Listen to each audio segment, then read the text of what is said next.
what specific tax provisions will you change to ensure the wealthiest Americans pay their fair share of taxes?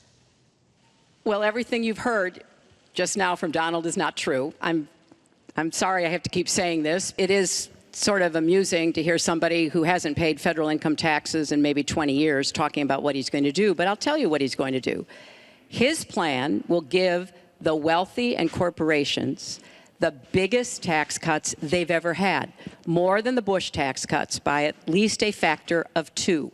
Donald always takes care of Donald and people like Donald, and this would be a massive gift.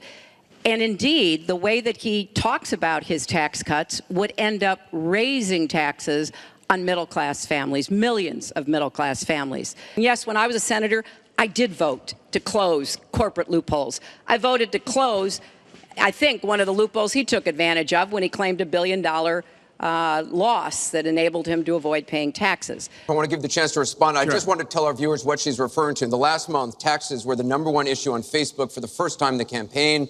The New York Times published 3 pages of your 1995 tax returns. They show you claimed a $916 million loss, which means you could have avoided paying personal federal income taxes for years. You've said you pay state taxes, employee taxes, real estate taxes, property taxes. You have not answered, though, a simple question. Did you use that $916 million loss to avoid paying personal federal income taxes for years? Of course I do. Of course I do. And so do all of her donors, or most of her donors. I know many of her donors. Her donors took massive tax write-offs. So have you not paid personal federal income taxes? A lot of my write-off was depreciation and other things that Hillary, as a senator, allowed. And she'll always allow it because the people that give her all this money, they want it. That's why.